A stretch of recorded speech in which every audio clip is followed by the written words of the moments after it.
everyone, thanks for joining Loki and I for this lentil loaf.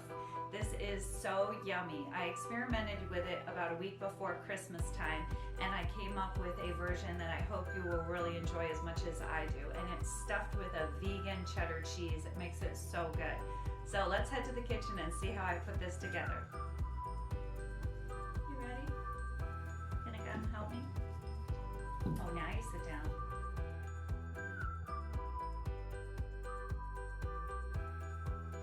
Okay, for lentil loaf, lentil meatloaf, obviously we're gonna need lentils, and I'm going to be making a small loaf because it's just my husband and I in the house. So for everything that I'm making, if you're making a large loaf, you can just double it. The first thing that you wanna do is cook some lentils. I've got 2 cups of lentils for this recipe already cooked, and I cooked it in beef broth, a vegetarian or a vegan beef broth, basically to give it, of course, some flavor.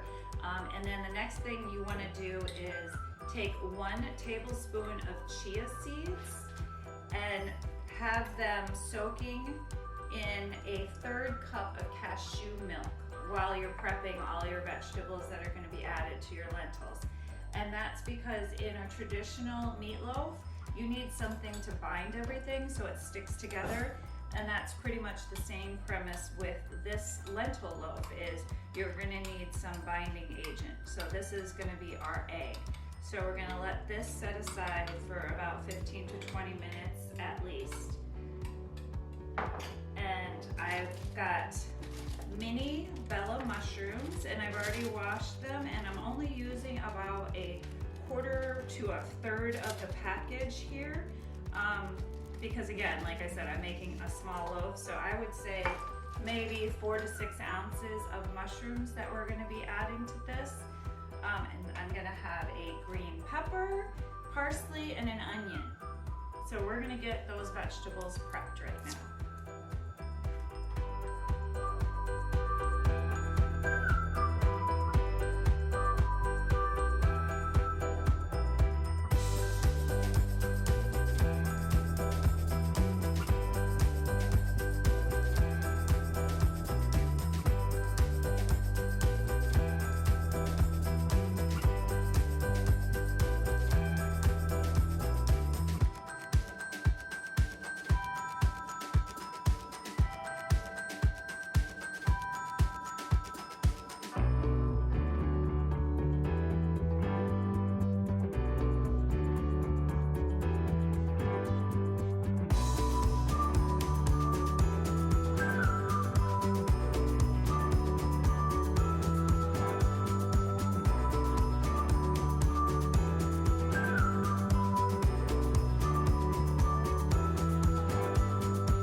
lentil meatloaf stuffed with Daya cheddar cheese.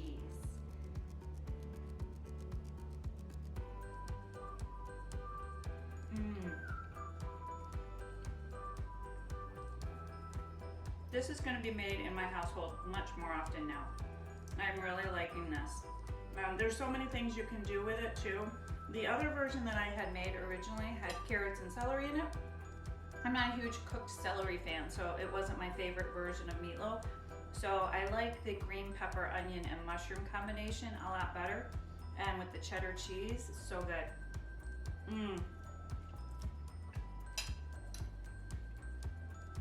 Your topping you can vary too. I was considering putting like a barbecue sauce on the top when I baked it.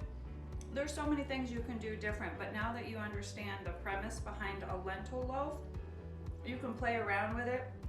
The key ingredients is basically blending half of your mixture and using some chia as an egg replacement with some flour to make it all stick together and form a loaf.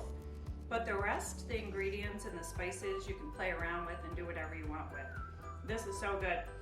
So we're gonna be eating this later for dinner. I'm gonna be making some sweet potato fries with it. So I'm not gonna eat all of this right now. But I did wanna share with you what I got for Christmas this year. A nice new knife set for the fact that I work in the kitchen so much and my other set was so dull all the time, it was hard to keep them sharpened. This will be a nice go-to for me working in the kitchen. So I hope you all had a wonderful holiday season and got to spend some time with loved ones. And hopefully you got a white Christmas if you were wanting one. We got a nice white Christmas here in Kalamazoo, Michigan. It snowed actually on Christmas Day. We still have a little bit left. So I hope you all have a very happy new year. Take care and stay healthy.